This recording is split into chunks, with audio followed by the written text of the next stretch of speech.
Hey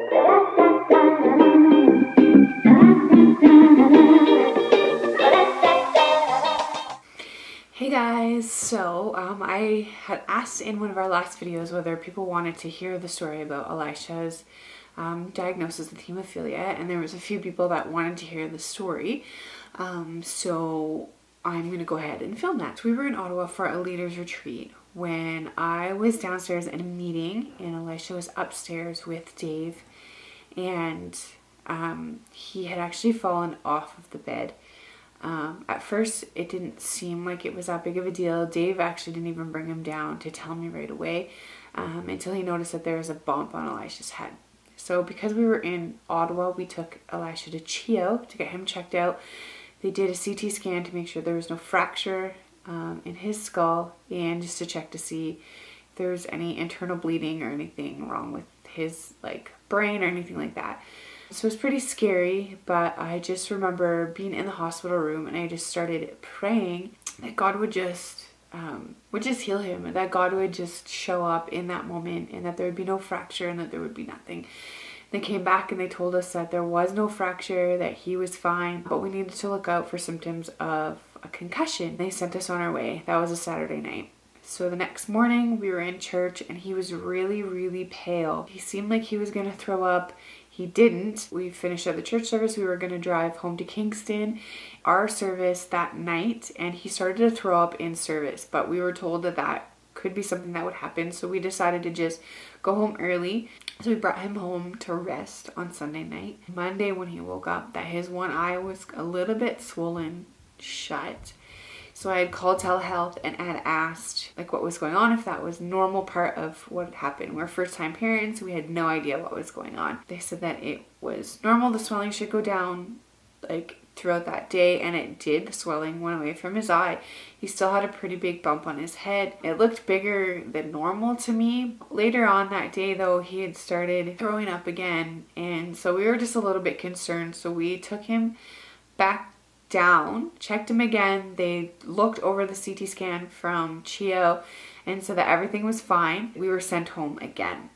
So we just were okay, obviously we don't want to be crazy alarmed or think we're first time parents. We don't want to just keep rushing down to the hospital or whatever. And he was just up every half hour. He vomited quite a bit again. He was just really restless. He just wouldn't sleep unless he was in our arms. So he slept in the bed with us, but even then it was broken sleep. And we woke up that morning, and Tuesday morning, later on Tuesday, his eye was completely swollen shut. He was really pale, almost gray looking, and I kind of just left it up to Dave. I said, whatever you think that we should do, that's what we'll do. He decided that we would take him back down, and the rest was a whirlwind. So we got down to Emerge. They brought us back right away. They took him, they didn't even really triage him. They just took him right back into a room right away. And so we had nurses multiple attempts to try and get an IV in. They couldn't get an IV in. He was severely dehydrated. The on-call pediatrician had come in and they were talking to us about what was going to need to happen and just trying to figure out what was going on. And at this point we're getting a little nervous. We're not really understanding what's going on or what's happening with him.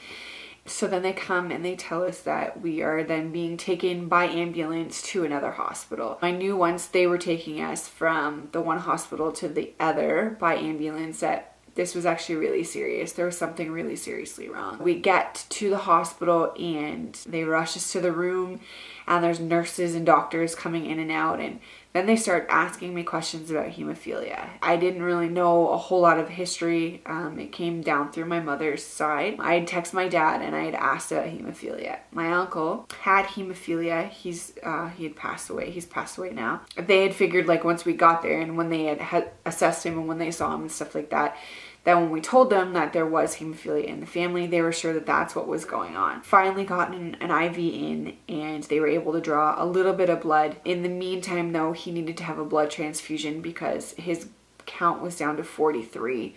And basically at that point, if an adult's count had gotten down that low, like we would be not able to move, yet Elisha was still like drinking water and he was like fighting the doctors and stuff like that. They came in, we did the blood transfusion. They started then giving him factor 8, and within hours we could see that he was starting to respond to it. Had we made the decision to not bring him in right then when we had, he may not be here right now, which is terrifying to think as a parent that we came that close to losing our child and didn't even know it. They took my blood and I was tested and I'm a carrier of hemophilia. And we're believing that my blood's going to be healed, that his blood's going to be healed, so that if we decide that we want to have any more children in the future, that they're not going to be affected. Last few months of 2017 were crazy. So then we had another scare of him becoming critical and needing emergency surgery to have a port put in so they would be able to access the veins anytime they needed them, and that he needed to go on immune therapy treatment. So we were going to the hospital every day. We spent another 5 days in the hospital. We were going to the hospital every day after that for him to get treatment. For then 2 weeks after that, he, with a lot of prayer, we know a lot of people were praying for him, and we're so thankful for all the prayer that went out.